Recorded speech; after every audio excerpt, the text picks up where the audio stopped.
Now, today we are going to discuss about next important part, that is pharmacy as a career. Okay, तर pharmacy career म्हणून फार्मसीकडं कसं बघता येईल आपल्याला, हा पार्ट यामध्ये आपण डिस्कस करणार आहे. What are the learning outcomes of this session? The learner will be able to enlist career opportunities for pharmacists and describe functions of pharmacist at various career options. तर जे करिअर ऑप्शन्स आहेत फार्मासिस्टसाठी ते analyst करता आले पाहिजे आपल्याला. आणि हे जे काही वेगवेगळे करिअर ऑप्शन्स आहेत, या करिअर ऑप्शन्समध्ये फार्मसिस्टचा रोल काय आहे आणि फार्मसिस्टचं फंक्शन काय आहे, हे स्टडी करणं, डिस्क्राईब करता आपल्याला आलं पाहिजे. हे लर्निंग आउटकम्स आजच्या सेशनचे आहेत. Now, pharmacy profession, it is a versatile, dynamic, growing profession and diverse profession. म्हणजे बघा, काय काय सांगितलं, काय काय टर्म सांगितलं मी तुम्हाला आता. डायनॅमिक आहे म्हणजे चेंज होणारं, कायम चेंज होणारं असं काय आहे, हे प्रोफेशन आहे. व्हर्सटाईल म्हणजे विविधता आहे याच्यामध्ये, ग्रोईंग कायम वाढत जाणारं असं प्रोफेशन आहे. डायव्हर्स म्हणजे सुद्धा विविध. This is the profession which is having so many opportunities for the services. म्हणजे बऱ्याच प्रकारच्या सर्व्हिसेस आपण काय करू शकतो, देऊ शकतो, असं हे फार्मसी प्रोफेशन आपल्याला बघायला मिळतं. Okay. Health sector has opened vast opportunities for pharmacy professionals. Okay, तर हेल्थ सेक्टर जे आहे, या हेल्थ सेक्टरमध्ये फार्मासिस्टसाठी भरपूर अशा अपॉर्च्युनिटीज काय झालेल्या आहेत, ओपन झालेल्या आपल्याला बघायला मिळतात किंवा अवेलेबल झालेल्या आपल्याला बघायला मिळत आहेत. तर आपण काय बघायचं आहे आज, हेच फार्मसी प्रोफेशनमध्ये कोणकोणत्या क्षेत्रामध्ये आपण करिअर करू शकतो, कोणकोणत्या अपॉर्च्युनिटीज आपल्याला आहेत सर्व्हिसेस प्रोव्हाइड करण्यासाठी, हा पार्ट आज आपण काय करायचं आहे, डिस्कस करायचा आहे. अनफॉर्च्युनेटली जर आपण बघितलं, role of the pharmacy profession and its contribution to health care are often not duly recognised. म्हणजे फार्मसी प्रोफेशन आणि त्याचं हेल्थ केअर सिस्टीममध्ये जे कॉन्ट्रीब्युशन आहे, याच्यामध्ये फार्मसीचा जो काही रोल आहे, हा फार्मसीचा रोल पाहिजे तेवढा रिकॉग्नाइज झालेला नाही किंवा त्याला महत्त्व दिलं गेलेलं नाही आहे, तेवढंच. लक्षात येते का बघा. म्हणजे आत्ता सुद्धा तुम्ही बघितलं असाल की कोविड ची जी काही पॅन्डेमिक आली, या कोविडच्या पॅन्डेमिकमध्ये जर तुम्ही बघितलं, तर ह्या कोविडच्या पॅन्डेमिकमध्ये हेल्थ सेक्टरमध्ये जे जे लोक वर्क करतात, त्याच्यामध्ये डॉक्टर्स असतील, नर्स असतील, वॉर्ड बॉयज असतील, या सर्वांना रिकॉग्निशन मिळालं. पण फार्मासिस्ट जो आहे, हा फार्मासिस्ट जिथं वर्क करतोय त्याला रिकॉग्निशन पाहिजे तेवढं मिळालेलं नाही. लक्षात आलं का? म्हणजे आपल्याला पाहिजे तेवढं रिकॉग्निशन सोसायटीमध्ये फार्मासिस्ट या प्रोफेशनला मिळत नाही आहे. ही काय दुःखद अशी ही आपण म्हणू शकतो की खूप अनफॉर्च्युनेट आहे आपल्यासाठी. बघा, फार्मसीचा रोल हल्ली जर आपण बघितला, it is restricted to only buying and selling of medicines. म्हणजे फार्मसीचा रोल हा फक्त औषधं विक्री करणे आणि खरेदी करणे एवढाच असलेला असं फार्मसिस्टचा रोल किंवा फार्मसिस्टचं आपण काय म्हणू इमेज सोसायटीमध्ये तयार झालेली आहे. पण फार्मसीचा रोल फक्त buying and selling of medicine याच्यापुरताच मर्यादित नाही आहे.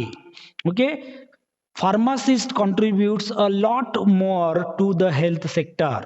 फक्त मेडिसिन्स विकणे आणि खरेदी करणे एवढाच फार्मसीचा रोल नसून, किंवा आपला जो हेल्थ सेक्टर आहे, या हेल्थ सेक्टरमध्ये फार्मसीचं एक खूप मोठं योगदान, कॉन्ट्रीब्युशन असलेलं आपल्याला बघायला मिळतं. ओके, तर आपण तेच बघायचं आहे की कोणकोणत्या क्षेत्रामध्ये आपण काय करू शकतो, काम करू शकतो. तर फार्मासिस्ट जर आता बघितलं आपण, it is the world's third largest health care professional group. Health care प्रोफेशनलमध्ये जर आपण बघितलं डॉक्टर्स, मग नर्सेस आणि 3 नंबरला काय येतो फार्मासिस्ट येतो आणि हा लार्जेस्ट प्रोफेशनल ग्रुप आपल्याला बघायला मिळतो. Third largest professional group is pharmacist. Okay, and in India more than 8 lakh pharmacists working in various positions and contributes health of nation. Okay, म्हणजे आता इंडियामध्ये जर आपण बघितलं की 8 लाखापेक्षा जास्त फार्मासिस्ट वेगवेगळ्या पोझिशन्सवर काम करत आहेत आणि हेल्थ सेक्टरमध्ये किंवा नेशनच्या हेल्थसाठी, आपल्या देशाच्या हेल्थसाठी कॉन्ट्रीब्यूट करत आहेत. ओके,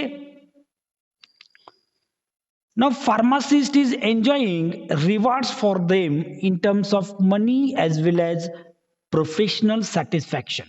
म्हणजे आपण जो आता बऱ्याच वेळेला बरेच जण काही व्यवसाय करत असत बाळानो, तर हा व्यवसाय करत असताना आपण काय करायला पाहिजे, मोस्ट ऑफ द पीपल जे बिझनेसमॅन असतात ते फक्त पैसा मिळवण्याचं काम करत असतात, त्यांना दुसरं कुठलंही सॅटिस्फॅक्शन त्याच्यामध्ये मिळत नाही. पण फार्मासिस्ट असा किंवा फार्मसी हा असा एक बिझनेस आहे की ज्याच्यामध्ये इन टर्म्स ऑफ मनी तर आपल्याला सॅटिस्फॅक्शन मिळतंच, रिवॉर्ड मिळतोच, त्याचबरोबर आपण देशाचं काय आहे हेल्थ कॉन्ट्रीब्यूट करतोय, आपण सोसायटीची हेल्थ आपण चांगली करण्यासाठी कार्य करतोय. ही एक सामाजिक बांधिलकी आपल्या ह्या प्रोफेशनमध्ये असते आणि त्याच्यामुळं आपल्याला ते एक वेगळं प्रोफेशनल सॅटिस्फॅक्शन सुद्धा मिळत असतं. ओके, आता जे काही in terms of money reward मिळतो, ज्याला आपण रेम्युनरेशन असं म्हणतो, किंवा पगार असेल किंवा जे काही in terms of money returns मिळत असतात आपल्याला फार्मासिस्ट म्हणून, तर ते वेगवेगळ्या फॅक्टरवर डिपेंड आहेत. कोणकोणते फॅक्टर्स आहेत बघा. वर्किंग सेक्टर म्हणजे फार्मासिस्ट कोणत्या वर्किंग सेक्टरमध्ये काम करतोय, ओके, याच्यावर त्याचं सॅलरी काय असेल डिपेंड असेल, किंवा जे काही रेम्युनरेशन आहे ते डिपेंड असेल. दुसरा फॅक्टर आहे जिओग्राफिकल लोकेशन, म्हणजे एकाच वर्किंग सेक्टरमध्ये काम करणारे, शहरामध्ये काम करणारा पर्सन आणि खेड्यामध्ये काम करणारा, त्याच सेक्टरमध्ये काम करणारा पर्सन, याच्या पगारामध्ये व्हेरिएशन आपल्याला बघायला मिळतं. म्हणजे जिओग्राफिकल लोकेशन हा एक महत्त्वाचा फॅक्टर आपल्याला बघायला मिळतो की जो काय ठरवतो remuneration for the pharmacist. Okay, next आहे वर्क रिस्पॉन्सिबिलिटीज. तुमच्या वर्क रिस्पॉन्सिबिलिटीज काय आहेत. तुमच्या वर्क रिस्पॉन्सिबिलिटीज जेवढ्या महत्त्वाच्या असतात आणि जेवढ्या जास्त असतात तेवढं तुम्हाला रेम्युनरेशन जास्त मिळत असतं किंवा सॅलरी जास्त मिळत असते. लक्षात येते.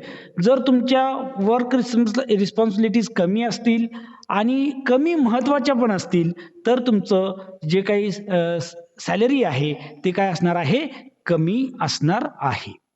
ओके, समजते का काय म्हणतो मी. तर हे फॅक्टर्स महत्वाचे रिस्पॉन्सिबल आहेत फॉर द रेम्युनरेशन. पुढचा आहे स्किल, म्हणजे एकाच सेक्टरमध्ये तुम्ही काम करताय, एकाच जिओग्राफिकल लोकेशनला पण तुम्ही काम करताय, पण तुमच्यामध्ये बाकीच्यांच्या पेक्षा जर चांगलं स्किल असेल तर मात्र तुम्ही जास्त रेम्युनरेशन घेऊ शकता.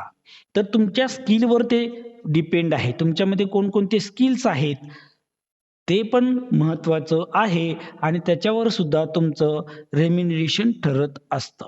म्हणजे नुसतंच पाट्या टाकण्याचं काम करणारा पर्सन आणि स्वतः इंटरेस्ट घेऊन काम करणारा पर्सन यांच्यामुळं होणारं जे काही काम आहे, नंबर ऑफ वर्क्स असतील, ते तफावत आपल्याला बघायला मिळते. जो स्वतः इंटरेस्ट घेऊन काम करतो तो खूप चांगलं आणि जास्त काम करतो आणि मग जास्त काम करणाऱ्या पर्सनलाच काय मिळतं, जास्त सॅलरी मिळत असते. लक्षात येते. तर तुमचे स्किल्स सुद्धा महत्वाचे आहेत की तुमच्या मध्ये कोणकोणते स्किल प्रेझेंट आहेत आणि त्या स्किलवर तुम्हाला काय मिळणार आहे, रेम्युनरेशन मिळणार आहे. आणखी एक महत्वाचा पार्ट असतो दॅट इज द एक्सपिरियन्स, की number of experience in that field in which you are working. तर तुम्ही ज्या फील्डमध्ये काम करत असता त्या फील्डमध्ये तुमचा नंबर ऑफ इयर्स एक्सपिरियन्स किती आहे याच्यावर सुद्धा तुमचं रेम्युनरेशन ठरतं. मला सांगा, जास्त एक्सपिरियन्स असेल तर रेम्युनरेशन जास्त असेल की कमी असेल?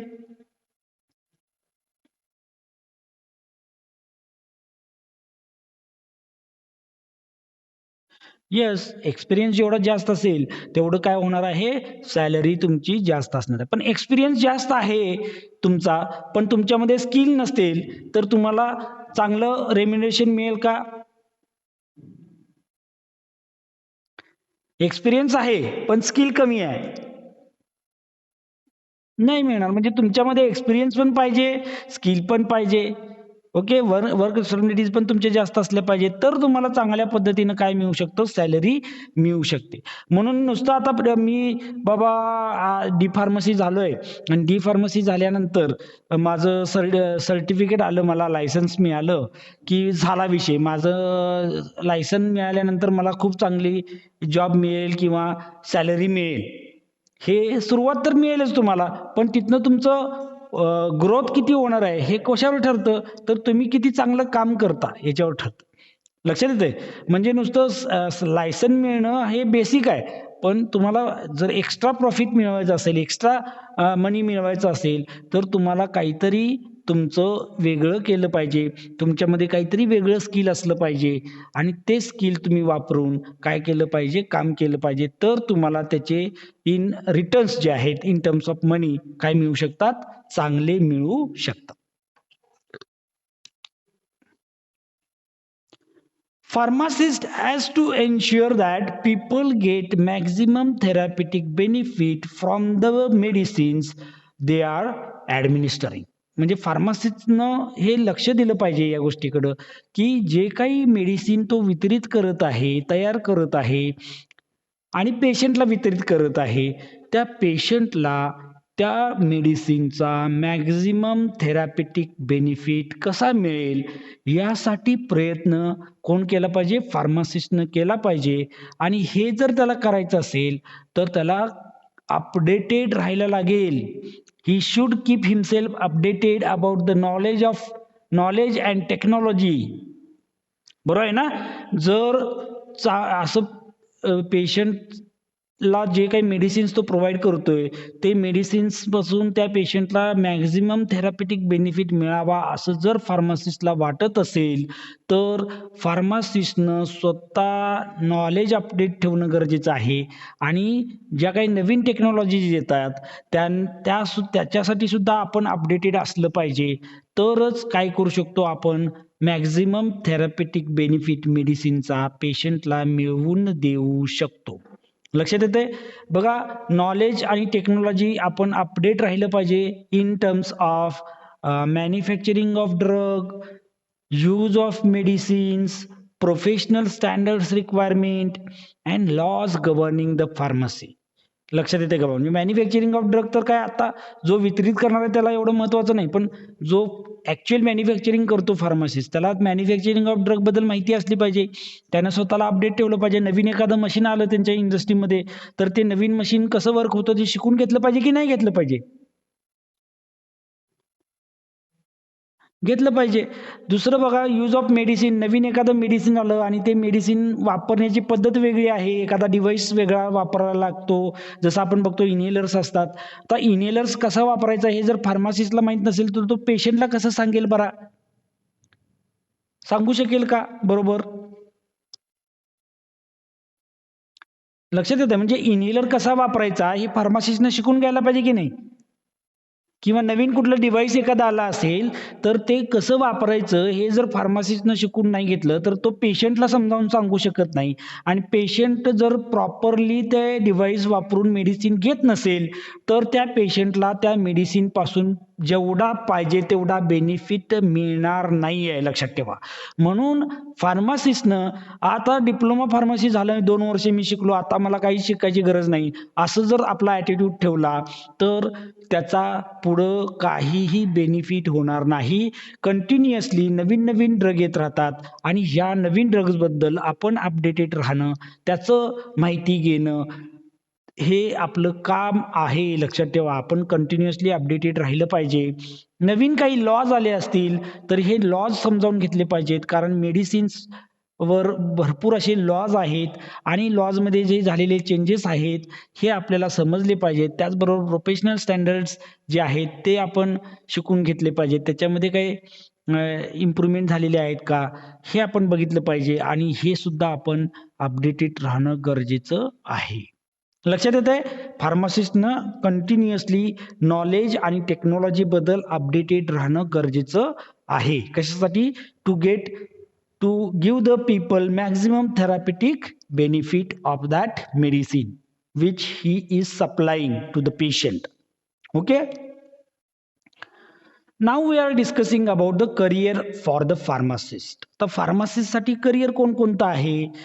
तर working sectors for the pharmacist here we are dividing these different working sectors for the pharmacist into three main areas. Okay, तीन महत्वाच्या एरियाज मध्ये आपण त्याचं डिवायडेशन करतोय. First is pharmaceutical industries. पहिला जो ऑप्शन आपण बघतोय, एरिया बघतोय, तो आहे pharmaceutical industries. Okay. Second is practice sector. दुसरा जो सेक्टर आहे तो काय आहे? प्रॅक्टिस सेक्टर आहे.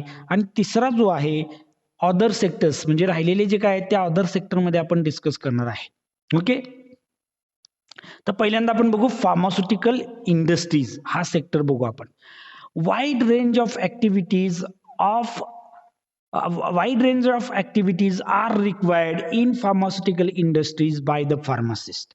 तर फार्मासिस्ट न वेगवेगळ्या ऍक्टिव्हिटीज फार्मास्युटिकल इंडस्ट्रीज मध्ये करणं अपेक्षित आहे. कोणकोणत्या बघा? R&D म्हणजे रिसर्च अँड डेव्हलपमेंट ह्या सेक्टरमध्ये, इंडस्ट्रीमध्ये पण रिसर्च अँड डेव्हलपमेंट ह्या ऍक्टिव्हिटीमध्ये फार्मासिस्ट वर्क करू शकतो. मॅन्युफॅक्चरिंग डिपार्टमेंटमध्ये फार्मासिस्ट वर्क करू शकतो. क्वालिटी कंट्रोल डिपार्टमेंटमध्ये फार्मासिस्ट वर्क करू शकतो. पॅकेजिंग डिपार्टमेंटमध्ये फार्मासिस्ट वर्क करू शकतो. आणि क्वालिटी ॲश्युरन्स ह्या डिपार्टमेंटमध्ये सुद्धा फार्मासिस्ट वर्क करू शकतो. मग एवढ्या वेगवेगळ्या प्रकारच्या ऍक्टिव्हिटीज फार्मास्युटिकल इंडस्ट्रीजमध्ये चालतात आणि ह्या वेगवेगळ्या ऍक्टिव्हिटीजसाठी वेगवेगळे फार्मासिस्ट फार्मास्युटिकल इंडस्ट्रीमध्ये आपल्याला लागत असतात. आता पहिल्यांदा आपण बघू R&D. R&D म्हणजे काय? Research and development. आता आपण बघायचं की या वेगवेगळ्या सेक्टरमध्ये फार्मासिस्ट कोणकोणतं काम करू शकतो, काय ऍक्टिव्हिटीज तिथं करायला लागतात. रिसर्च अँड डेव्हलपमेंट मध्ये pharmacist can do research about new drug and formulations. म्हणजे नवीन ड्रगचा शोध लावणं किंवा एखादा जुना ड्रग असेल तो जुना ड्रग नवीन फॉर्म्युलेशन मध्ये कसा कन्वर्ट करता येईल, त्याचं फॉर्म्युलेशन कसं नवीन तयार करता येईल की ज्याच्यामुळे चांगला बेनिफिट पेशंटला मिळेल, याच्यावर रिसर्च करणं. म्हणजे ड्रग नवीन शोधून काढणे याच्यावर रिसर्च, आणि जुना जरी ड्रग असला तरी त्याचं फॉर्म्युलेशन मध्ये डेव्हलपमेंट करणं. या प्रकारची ऍक्टिव्हिटी कोण करू शकतो? फार्मासिस्ट करू शकतो. Research and development department of pharmaceutical industries मध्ये. Okay. Second, formulation and process development. तर फॉर्म्युलेशन तर आता आपण बघितलं, फॉर्म्युलेशन नवीन तयार करणं. आणि फॉर्म्युलेशन आपण एकदा तयार करत असताना पहिल्यांदा ते स्मॉल स्केलवर करत असतो ना, म्हणजे ज्यावेळी आपण रिसर्च करतो तो स्मॉल स्केलवर असतो. स्मॉल स्केलवरून मग ती प्रोसेस डेव्हलप करावी लागते की कशा पद्धतीने आपण लार्ज स्केलमध्ये हे करू शकतो. ओके.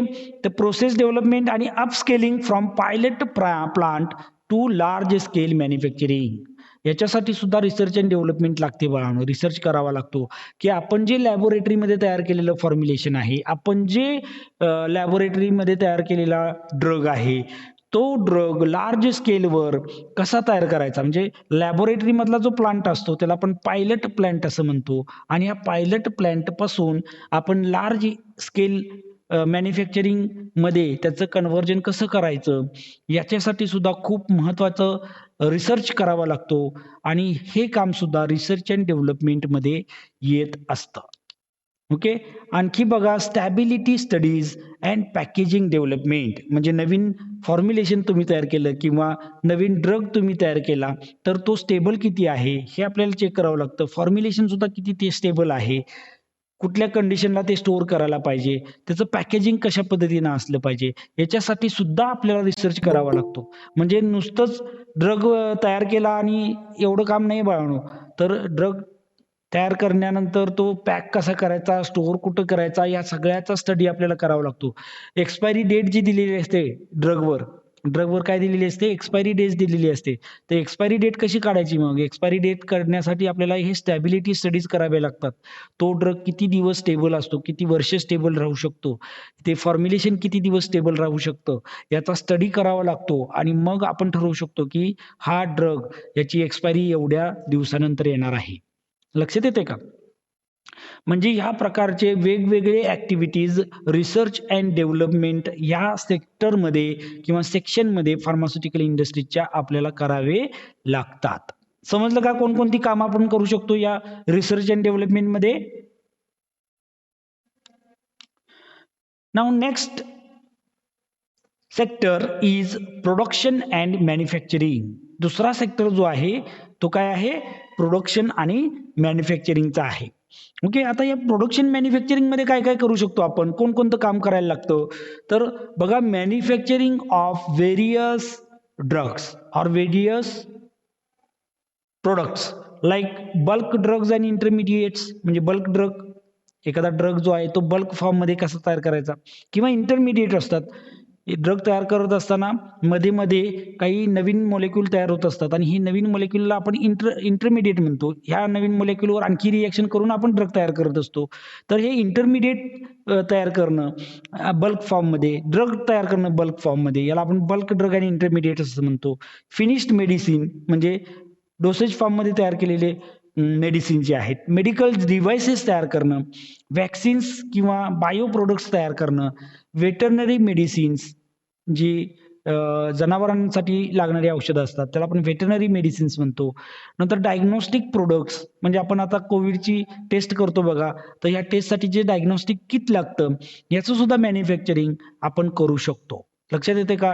म्हणजे ह्या वेगवेगळे मॅन्युफॅक्चरिंग म्हणजे फक्त टॅबलेटच तयार करायचं असं नाही. टॅबलेट हे डोसेज फॉर्म तर आलेच, त्याचबरोबर बल्क मॅन्युफॅक्चरिंग, इंटरमिडिएट मॅन्युफॅक्चरिंग, नंतर मेडिसिनल डिव्हाइसेसचं मॅन्युफॅक्चरिंग, वेटरनरी मेडिसिनचं मॅन्युफॅक्चरिंग, वॅक्सिन्स तयार करणं, डायग्नोस्टिक किट तयार करणं, या वेगवेगळ्या प्रकारच्या मॅन्युफॅक्चरिंगमध्ये फार्मासिस्ट काय करू शकतो? वर्क करू शकतो. ओके, नेक्स्ट बघा, manufacturing of formulations and dosage form. हे मी ऑलरेडी सांगितले तुम्हाला की डोसेज फॉर्म किंवा फॉर्म्युलेशन्स आपण तयार करू शकतो, मॅन्युफॅक्चरिंग त्याचं करू शकतो. तर हे मॅन्युफॅक्चरिंगमध्ये येतं. तिसरा जो सेक्टर आहे फार्मास्युटिकल इंडस्ट्रीजमध्ये तो आहे पॅकेजिंगचा. आता मगाशीच मी सांगितलं की एखादा फॉर्म्युलेशन आपण तयार केला तर त्याचं चांगल्या पद्धतीनं कसं पॅकेजिंग करता येईल हे आपल्याला महत्त्वाचं असतं. कारण त्या पॅकेजिंग डिव्हाइसमध्ये तो सबस्टन्स किंवा फॉर्म्युलेशन लॉंग ड्युरेशनसाठी काय राहतं? स्टेबल राहत असतं.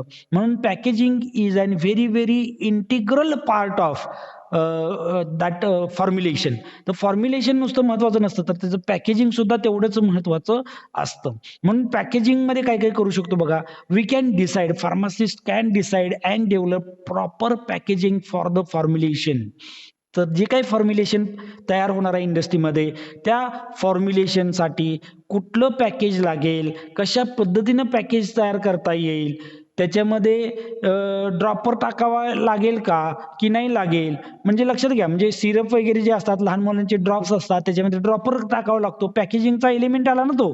पॅकिंग करताना ते पॅकिंगमध्ये ड्रॉपर असला पाहिजे हे आपण बघितलं पाहिजे. म्हणजे हे सगळं डिसाईड करण्याचं काम फार्मासिस्ट करू शकतो. Carry out packaging in various steps म्हणजे वेगवेगळ्या स्टेप्समध्ये पॅकेजिंग करण्याचं काम सुद्धा. म्हणजे बघा, पहिल्यांदा सिरपची बॉटल आली, सिरपची बॉटल इंडिव्हिज्युअली आपण बॉक्समध्ये पॅक करू शकतो. नंतर हे बॉक्समध्ये पॅक केलेले जे बॉटल्स आहेत हे बॉक्स परत एकत्र, एक 12 बॉक्स एकत्र केल्यानंतर एका मोठ्या किंवा 12 किंवा 100 असं आपण म्हणू, 100 लहान बॉक्स आपण एका मोठ्या बॉक्समध्ये पॅक करतो. मोठे बॉक्स परत एक 12 मोठे पॅक जे आहेत ते एका मोठ्या पॅकमध्ये आणखी लार्जेस्ट पॅकमध्ये पॅक करत असतो. अशा पद्धतीने वेगवेगळ्या स्टेजेसवर पॅकेजिंग कॅरी आउट करणं हे सुद्धा काम फार्मासिस्ट करू शकतो.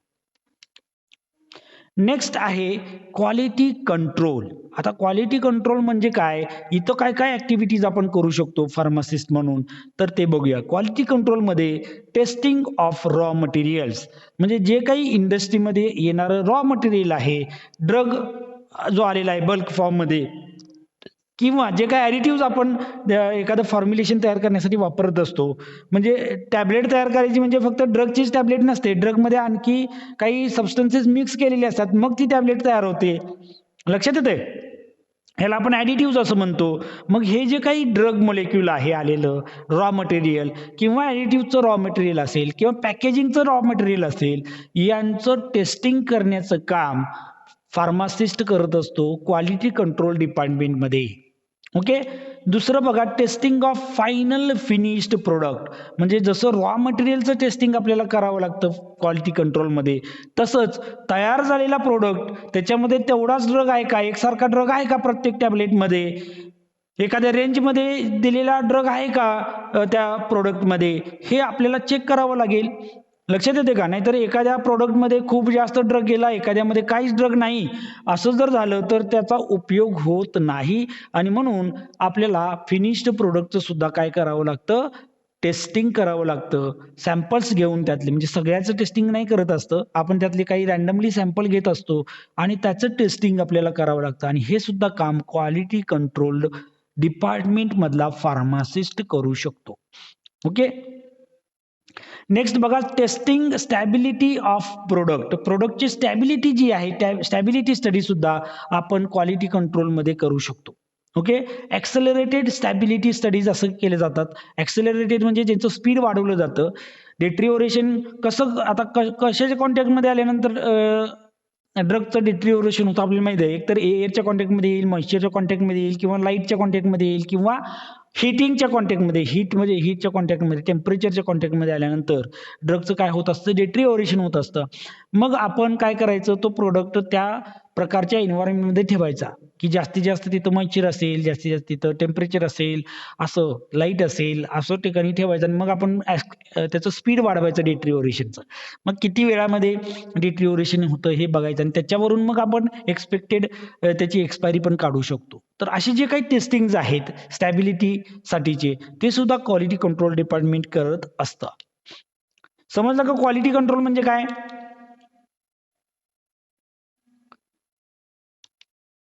ओके. आता नेक्स्ट डिपार्टमेंट जे आहे दॅट इज क्वालिटी ॲश्युरन्स. आता याच्यामध्ये काय, क्वालिटी ॲश्युरन्स आणि क्वालिटी कंट्रोलमध्ये बऱ्याच वेळेला आपल्याला जमलिंग होत असतं.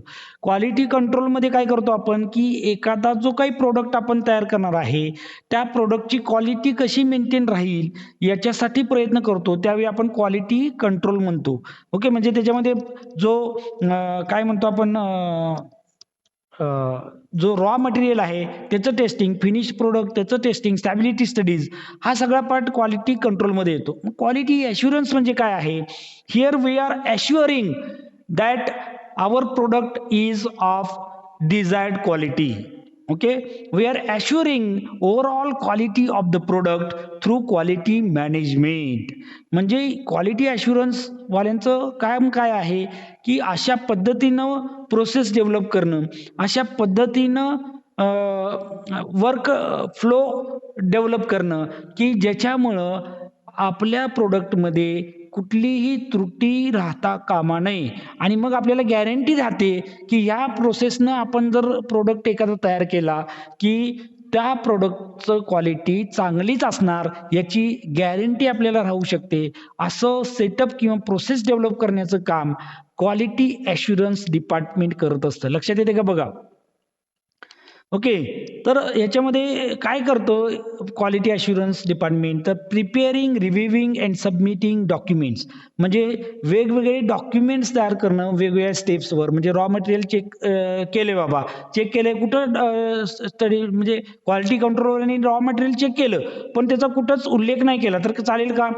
किती रॉ मटेरियल कसं होतं, काय होतं, किती पर्सेंट ड्रग होता त्याच्यामध्ये, काय आहे, क्वालिटी कशी आहे, हे नुसतं क्वालिटी कंट्रोलवाल्यांनी चेक केलं म्हणजे झालं नाही. क्वालिटी कंट्रोलवाल्यांनी, क्वालिटी ॲश्युरन्सवाल्यांनी जे काही पेपर दिलेले असतात त्याच्यामध्ये एंट्री करणं गरजेचं असतं. लक्षात येते का बघा. म्हणजे प्रत्येक गोष्टीचं काय आहे, डॉक्युमेंटेशन केलं जातं प्रत्येक स्टेजवर. ओके. आणि हे चेक करण्याचं काम क्वालिटी अश्युरन्सवाले करतात. म्हणजे मॅन्युफॅक्चरिंगवाले त्यांचं काम चांगलं करतात की नाही हे अश्युरन्सवाले बघतील. क्वालिटी कंट्रोलवाले त्यांचं काम व्यवस्थित करतात की नाही ह्याचं रिव्ह्यूइंग सुद्धा कोण करेल? क्वालिटी अश्युरन्सवाले करतील. लक्षात येते का? वेगवेगळे स्टेजवर चेकिंग करण्याचं काम क्वालिटी अश्युरन्सवाले करतात. आणि conducting training and internal audits. Internal audits म्हणजेच ते येतं की आपले जे काही फार्मास्युटिकल इंडस्ट्रीजमधले वेगवेगळे डिपार्टमेंट्स आहेत, या वेगवेगळ्या डिपार्टमेंटमध्ये प्रत्येक डिपार्टमेंटचं काम व्यवस्थित चालू आहे की नाही, ठरल्याप्रमाणे चालू आहे की नाही, हे चेक करण्याचं काम कोणाचं आहे? क्वालिटी अश्युरन्स डिपार्टमेंटचं आहे. आणि लक्षात घ्या, नुसतंच चांगलं काम करा असं ते म्हणत नाहीत. नुसतंच चांगलं काम करा आणि काही ट्रेनिंग द्यायचं नाही तर कसं चालेल? तर क्वालिटी अश्युरन्स डिपार्टमेंट प्रत्येक वेगवेगळ्या डिपार्टमेंटसाठी, तिथल्या वर्कर्ससाठी, तिथल्या फार्मासिस्टसाठी काय करत असतं? ट्रेनिंग सुद्धा अरेंज करत असतं, ट्रेनिंग कंडक्ट करत असतं. आणि ह्या ट्रेनिंगमधून चांगलं मनुष्यबळ तयार करण्याचं काम क्वालिटी अश्युरन्स डिपार्टमेंट करत असतं. लक्षात ठेवा. म्हणून quality assurance department is one of the important department in the pharmaceutical industry. लक्षात आलं?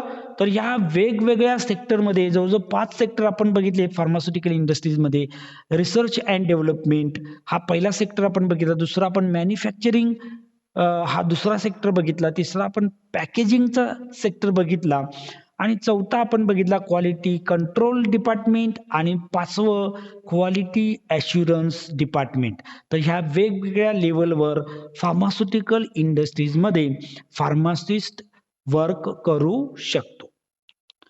आणखी एक फार्मास्युटिकल इंडस्ट्रीज मधलं महत्वाचं डिपार्टमेंट असते, that is the marketing. That is very म्हणजे प्रोडक्शन नुसतं करणं गरजेचं नाही. क्वालिटी प्रोडक्ट तयार केला आपण तर तो प्रोडक्ट विकता सुद्धा आला पाहिजे आपल्याला. तर फार्मास्युटिकल इंडस्ट्रीमध्ये हे खूप महत्वाचं असं डिपार्टमेंट आपल्याला बघायला मिळतं. That is called as marketing department. आणि यांचं काम काय आहे बघा? Strategic planning, team management and marketing of pharmaceuticals. म्हणजे किती प्रोडक्ट तयार करायचा पाहिजे, किती क्वालिटी प्रोडक्ट तर तयार करतोच आपण, पण त्याची क्वांटिटी किती लागणार आहे आपल्याला याचं स्ट्रॅटेजिक प्लॅनिंग. आणि त्या पद्धतीनं तो प्रोडक्ट तयार करून घेणं, त्यानंतर टीमची मॅनेजमेंट करणं आणि मार्केटिंग ऑफ फार्मास्युटिकल्स करणं. म्हणजे आपण जे प्रोडक्ट तयार करतो त्याचं बाजारामध्ये मार्केटिंग करणं गरजेचं असतं. म्हणजे एंड युजर जो आहे त्याच्यापर्यंत हे पोहोचवणं, याचं मॅनेजमेंट करणं आणि त्याला याचा सप्लाय करणं, त्याची माहिती देणं, याच्यासाठी हे मार्केटिंग डिपार्टमेंट काय करत असतं? काम करत असतं. Okay. Working as medical representative म्हणून सुद्धा, म्हणजे मेडिकल रिप्रेझेंटेटिव्ह म्हणून सुद्धा आपण या मार्केटिंग डिपार्टमेंटमध्ये काम करू शकतो, which is coming under the pharmaceutical industries. Okay. तर हे वेगवेगळे सेक्टर्स आहेत बाळांनो फार्मास्युटिकल इंडस्ट्रीजचे, की ज्या वेगवेगळ्या सेक्टरच्या अंडर फार्मासिस्ट काय करू शकतो? वर्क करू शकतो.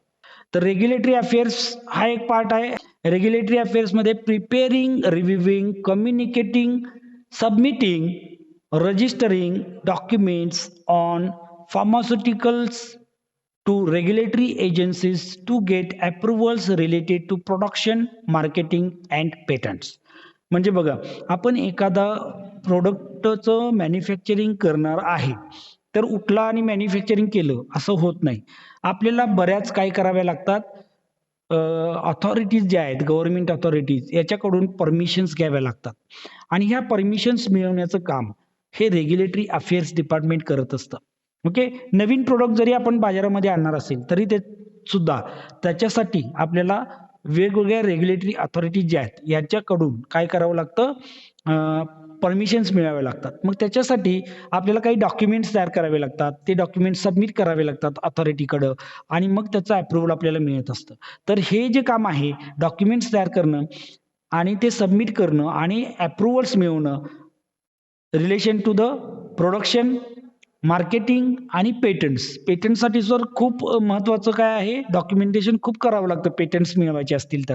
एखादा नवीन मॉलिक्यूल आपण तयार केला आणि त्याचं पेटंट मिळवायचं आहे, तर तो नवीन आहे का, खरंच नवीन आहे का, का पूर्वी कोणीतरी त्याचं केलेलं आहे स्टडी, आणि हा सगळा डाटा आपल्याला द्यावा लागतो. कशा पद्धतीने तुम्ही याला नवीन म्हणता, हे सगळं डाटा आपल्याला द्यावा लागतो, तरच आपल्याला पेटंट मिळत असतं, लक्षात ठेवा.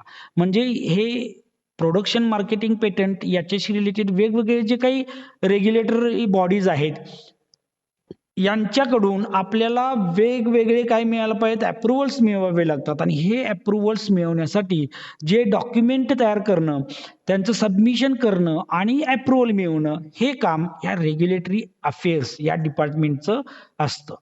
ओके. तर या सेक्टरमध्ये सुद्धा बरेच फार्मासिस्ट हल्ली वर्क करत असलेलं आपल्याला बघायला मिळतं.